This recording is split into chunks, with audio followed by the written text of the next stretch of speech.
नमस्कार, म सलिना। तपाईहरु अहिले हेर्दै हुनुहुन्छ एसके लाइभ। 32औं नेपाली भाषा मान्यता दिवसको अवसरमा विश्वभरि छरेर बसेका सबै नेपाली भाषीहरूलाई एसके लाइभको तर्फबाट हार्दिक शुभेच्छा शुभकामना व्यक्त गर्न चाहन्छौं। विगत 20 अगस्त 1992 मा भारतको संविधानले नेपाली भाषालाई 8औं अनुसूचीमा मान्यता पाएकोले गर्दा आजको दिन विशेष गरेर भारतीय नेपालीको लागि ऐतिहासिक दिन पनि हो। यसैले आजको दिनलाई नेपाली भाषा मान्यता दिवसको रूपमा देशभरिकै विभिन्न राज्यमा बसोबासो गर्ने भारतीय नेपालीले हर्षोल्लासको रूपमा पालन गर्ने गरिन्छ। नेपाली भाषाले संविधानको 8औं अनुसूचीमा सजिलो मान्यता पाउन नसके तापनि यसको निमित्त हाम्रो धेरै बुद्धिजीवी, विशिष्ट पदाधिकारी, आन्दोलनकारी, साहित्यकार लगायत राजनीतिक व्यक्तित्वको पनि ठूलो योगदान रहेको कुरालाई हामीले कदापि भुल्न सक्दैनौं। अब नेपाली भाषामा मान्यताको कार्यहरू तथा भाषा आन्दोलनको यहाँ छोटो चर्चा गरौं। नेपाली भाषा नेपालको राष्ट्रिय भाषा हो, तर भारतको केही प्रान्तहरूमा नेपाली भाषीहरू बसोबासो गर्छन्। त्यसैले नेपालको र भारतीय नेपालीहरूको साहित्य संस्कृति एउटै भएको कारण भारतीय नेपालीले बारम्बार आफ्नै देशमा पनि लाञ्छना भोग्न परेको कारण भारतीय नेपालीहरूको मुटु मानिने दार्जिलिङमा नेपाली साहित्य सम्मेलनको स्थापना भएपछि सरकारी कार्यालयहरूमा पनि नेपाली भाषाको प्रयोग गर्नुपर्ने माग सुरु भएको थियो। यसपछि 30 जुलाई 1926 मा बंगाल सरकारद्वारा एउटा नोटिफिकेसन जारी गरेर नेपाली भाषालाई नेपाली भनेर उपयोग गर्नुपर्ने निर्देश जारी भएको थियो। यसपछि 8 जनवरी 1927 मा सरकारी ग्याजेट जारी गरेर नेपाली भाषालाई बंगालमा सरकारी भाषाको रूपमा प्रयोग गर्न सकिने प्रावधान प्राप्त भएको थियो। यसैगरी 24 जुलाई 1918 मा कलकत्ता विश्वविद्यालयमा इन्टरमिडिएट 10औं श्रेणी आइए र बीए कोर्समा पनि नेपाली भाषालाई भर्नाकुलर रूपमा अध्ययन गर्न सकिने निर्देश जारी गरिएको थियो। यस प्रकारको विभिन्न घटनाक्रम भएपछि भारत स्वतन्त्र भएको लगभग 9 वर्षपछि अर्थात् 18 जनवरी 1956 मा जागृत गोर्खा नाम गरेको पत्रिकाका सम्पादक आनन्द सिंह थापाले देहरादूनबाट भारतका प्रथम राष्ट्रपति डाक्टर राजेन्द्र प्रसादलाई एउटा पत्र पठाएर नेपाली भाषा बोल्ने भारतीय गोर्खाहरूलाई भारत स्वतन्त्र भएपछि पनि विदेशीहरूलाई झैं आफ्नै देशमा पनि भेदभाव गरिएको बारे अवगत गराउँदै नेपाली भाषाले पनि संविधानमा स्वीकृति पाउनुपर्ने मागको उठान गरेका थिए। 1951 को जनगणना अनुसार दार्जिलिङ जिल्लामा नेपाली भाषा बोल्नेहरूको संख्या केवल 20% मात्र रहेको षड्यन्त्रकारी तथ्यले जागरुक बनिसकेको दार्जिलिङमा 1961 मा गणेशलाल सुब्बा र इन्द्रबहादुर राईको सचिवतामा गोर्खा दुःख निवारक सम्मेलन भाषा मान्यता समितिको गठन भयो। त्यसपछि दार्जिलिङका नेपाली भाषी गोर्खाहरूले पनि पश्चिम बंगालमा नेपाली भाषालाई सरकारी भाषाको रूपमा प्रयोग गर्न पाउनुपर्ने माग सुरु गरेपछि 1961 को पश्चिम बंगालको अफिसियल एक्ट अन्तर्गत नेपाली भाषालाई पश्चिम बंगालमा सरकारी भाषाको रूपमा प्रयोग गर्न सक्ने प्रावधान प्राप्त भयो। नेपाली भाषाको संवैधानिक मागलाई सबैभन्दा स्तोत्र र लामो समयसम्म 36 वर्षको अवधिसम्म भाषा आन्दोलनको इतिहासमा सर्वप्रथम योगदान पुर्याउने सर्वबृहत संस्था हो अखिल भारतीय नेपाली भाषा समिति। सन् 1972 3 जनवरीमा केबी सिंहको सभापतित्वमा गठन गरिएको यस समितिले 1972 देखि 1982 सम्म 20 वर्षको अवधिमा 23 पटक जति तत्कालीन भारतका विभिन्न प्रधानमन्त्रीलाई भेटघाट गरी नेपाली भाषाको संवैधानिक मागको औचित्य बुझाउने प्रयास गरे। सन् 1977 मा सिंहजी भाषालाई 8औं अनुसूचीमा संविधानले मान्यता प्रदान गरेपछि फेरि दार्जिलिङबाट नेपाली भाषाले मान्यता पाउनुपर्ने माग जुरमुराएर उठ्यो। साथै यहाँबाट प्रकाशित हुने दियालो, दियो पत्र-पत्रिकाहरूमा पनि यस मागको उठान हुन थाल्यो।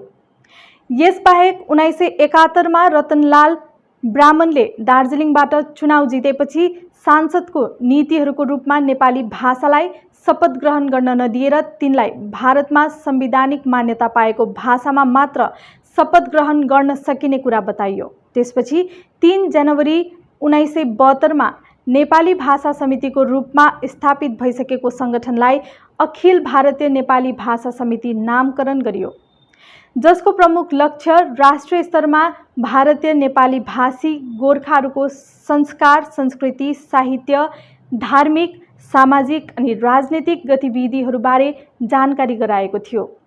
यसको निमित्त पहिलो सार्वजनिक जनसभा दार्जिलिङमा 24 फरवरी 1972 गरियो। उक्त जनसभामा विभिन्न राजनीतिक दलका नेतृत्व साथै विभिन्न संस्थाका प्रतिनिधिहरूले बाक्लो सङ्ख्यामा सहभागिता जनाएका थिए। यसबाहेक सर्वप्रथम 2 जुलाई 1977 बङ्गाल विधानसभामा अनि 28 जुन 1978 त्रिपुरा र 22 सितम्बर 1982 सिक्किम विधानसभामा नेपाली भाषालाई 8औं अनुसूचीमा मान्यता दिनुपर्ने माग पारित गरियो। यसैगरी 11 अप्रेल 1972 तत्कालीन प्रधानमन्त्री इन्दिरा गान्धीलाई एउटा प्रतिनिधि टोलीले भेट गरेर भाषा मान्यताबारे कुरा गर्दा तिनको भारतीय नेपाली भाषीबारे वक्त मन्तव्यले खुबै चोट पुगेको कारण त्यही वर्ष 29 अक्टोबर दार्जिलिङ भ्रमणमा आउँदा तिनको जोडतोडले प्रतिवाद जनाउँदै हजारौंको सङ्ख्यामा मानिसहरूले सडकमा ओर्लिएर प्रतिवाद जनाउनुको साथै कालो झण्डा समेत देखाएको थियो। यसको लगत्तै दार्जिलिङ सहर पूर्ण रूपले बन्द गरेर मानिसहरूले विरोध जनाएपछि अन्तमा बाध्य भएर तत्कालीन प्रधानमन्त्री इन्दिरा गान्धीले नेपाली भाषा समितिलाई राजभवन दार्जिलिङमा भेट गर्न बोलाएपछि एउटा प्रतिनिधि टोलीले तिनलाई भेट गरेर नेपाली भाषालाई मान्यता दिनुपर्ने बारे एउटा ज्ञापन पत्र चढाएको थियो। त्यसपछि भारतको अर्को प्रधानमन्त्री मुरली राई देसाईलाई पनि सेप्टेम्बर 1977 नेपाली भाषा मान्यता बारे एउटा प्रतिनिधि टोलीले भेट गर्दा तिनले सोझै रूपमा नेपाली भाषा विदेशी भाषा रहेको बताएर सम्पूर्ण नेपाली भाषीहरूको मनमा चोट पुर्याएको थियो। 28 मे 1979 दार्जिलिङ भ्रमणमा आउँदा तिनी पनि विरोधको बृहत विक्षोभ प्रदर्शनको सम्मुखीन बन्न पुगेको थियो। त्यसपछि 5, 6 र 7 जुन 1972 को दिन राष्ट्रिय स्तरको सम्मेलन आयोजना गरेर भाषा समितिले नेपाली भाषा मान्यताको मागमा पुनः दोहोऱ्याउँदै राष्ट्रिय स्तरमा आन्दोलन गर्नेले नलिएपछि तत्कालीन सिक्किमका मुख्यमन्त्री दिवंगत नरबहादुर भण्डारीले यस मागलाई भरपूर सहयोग पुर्याउने वचन दिएका थिए।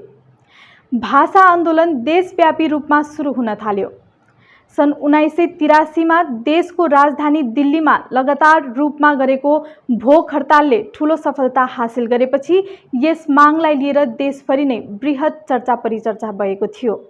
त्यसपछि 1990 को 11 अनि 12 जुनको दिन सिक्किमका तत्कालीन मुख्यमन्त्री नरबहादुर भण्डारीको कुशल नेतृत्वमा 2 दिने महासम्मेलनको आयोजना गर्नुको साथै यो नेपाली राष्ट्रिय परिषद गठन पनि गरिएको थियो, जसको मुख्य लक्ष्य भने नेपाली भाषालाई भारतको संविधानमा अन्तर्भुक्त गर्नु थियो। त्यसपछि मुख्यमन्त्री भण्डारी स्वयंले नेपाली भाषालाई मान्यता प्रदान गर्नुको निमित्त विभिन्न राज्यका सांसदहरूसँग लबी गर्नुको साथै तत्कालीन प्रधानमन्त्री बीपी सिंहलाई 4 सेप्टेम्बर 1990 दिल्लीमा एउटा टोलीलाई प्रतिनिधित्व गर्दै गएर भेट गरी नेपाली भाषा मान्यताको माग गरेका थिए।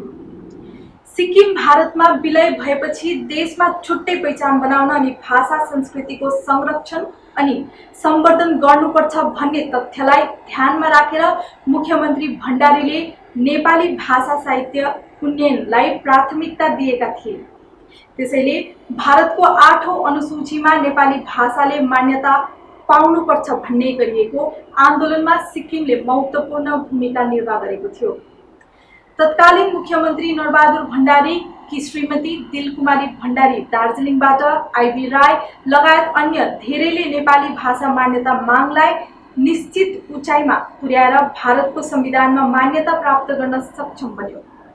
नेपाली भाषा विदेशी भाषा रहेको र यसलाई भारतमा मान्यता दिन नसक्ने प्रधानमन्त्री देसाईको मन्तव्य रहेको थियो भने यस मन्तव्यले नेपाली भाषा प्रेमी तनमा ठूलो प्रभाव पालेको थियो, जसको उपज नेपाली भाषीहरूमा भाषाको मोह अझै बढेर गएको थियो। तत्कालीन सिक्किमका मुख्यमन्त्री नरबहादुर भण्डारीको अध्यक्षतामा नेपाली भाषा परिषदको स्थापना गरियो। संवैधानिक मान्यता पाउनु कुनै पनि भाषाले भारतको कुनै पनि एउटा राज्यको विधानसभाबाट विधेयक पारित गरेको हुनुपर्छ भन्ने मत अनुसार सिक्किमको विधानसभा सो प्रकारको विधेयक पारित गरिएको थियो। विधेयकलाई भारतीय लोकसभामा मञ्जुरी दिलाउन तत्कालीन सिक्किमकी लोकसभा सांसद दिलकुमारी भण्डारीले अतुलनीय योगदान दिएकी छिन्, जसको फलस्वरूप 20 अगस्त 1992 मा नेपाली भाषाले भारतको संविधानमा संवैधानिक मान्यता प्राप्त गरेको देखिन्छ। यसरी नेपाली भाषीले गोर्खाहरूको दीर्घकालीन सङ्घर्षपछि अनन्त भारतको संविधानमा मान्यता पाएको छ भने यसको गरिमालाई बचाएर राख्न तपाईँ हामी सबैको कर्तव्य ठहर्दछ। आधुनिक जमानामा अन्य भाषाको जति आवश्यकता अनि प्रयोग भए तापनि आफ्नो मातृभाषालाई हेलना दृष्टिले नहेरौँ। एक दिन मात्र होइन, हरेक दिन हामीले हाम्रो भाषालाई माया गरौँ, यसको संरक्षण गरौँ अनि आफ्नो नेपाली भाषा गोर्खा हुनुमा गर्व गरौँ। हवस् त दर्शकवृन्द, आजलाई यति नै। हेर्दै गर्नुहोला एसके लाइभ। सम्झनुहोस्, जति नै मिठो पलको बिस्तारै भुल्दै जाँदछौँ हामी भने तपाईँको सम्झनालाई आगामी पुस्तौँसम्म जोगाएर राख्नेछौँ। सम्झनामा नो कम्प्रोमाइज, ताजा रहनेछ त्यस पलको भाइब्स। हायर प्रोफेसनल्स लेटेस्ट टेक्नोलोजीद्वारा तपाईँको फोटोग्राफी अनि भिडियोग्राफीको आवश्यकतालाई हामी गर्छौँ पुरा अनि तपाईँको सम्झनालाई राख्छौँ जोगाएर। सम्पर्क Somani Digivision and Productions, Ashrampara besides Angela high school, Siliguri. सम्पर्क नम्बर 9434023813। 6 रुपैयाँमा 1 करोड, 1 करोड 6 रुपैयाँमा, केवल 6 रुपैयाँमा 1 करोड, 6 रुपैयाँमा 1 करोड। के 1 करोड केवल 6 रुपैयाँमा? किन्नुहोस् डेढ साप्ताहिक लटरी केवल 6 रुपैयाँमा अनि जित्नुहोस् पहिलो पुरस्कार 1 करोड रुपैयाँ। 6 रुपैयाँमा 1 करोड, 1 करोड 6 रुपैयाँमा 6 रुपैयाँ। डेढ साप्ताहिक लटरी, भाग्य बदलिने बाटो। भोर की पहली किरण से लेकर सूर्यास्त की छटा तक जादुई यादें, paradise unexplored, a unit of club side tours and travels आपके लिए नए सिरे से बनाएंगे। अंडमान की अविस्मरणीय यात्रा का आनंद लें, जीवन के सुंदर सपने सजाएं, समुद्र का संगीत सुने, स्वर्गीय वातावरण में खो जाएं, साइट सीइंग, एडवेंचर, स्नोकलिंग और डाइविंग सब अनुभव करें। Embark on unforgettable journeys with paradise unexplored, a unit of club side tours and travels, Andaman. Book your island paradise today, call 9434044123।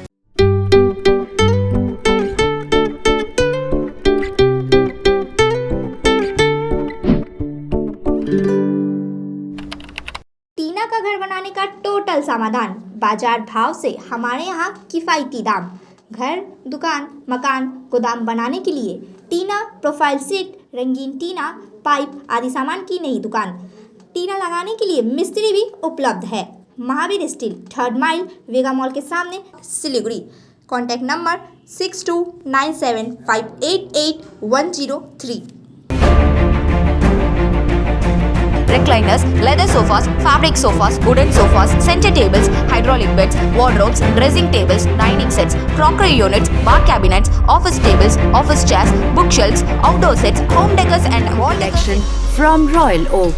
Just a click away. International furniture, unbeatable price.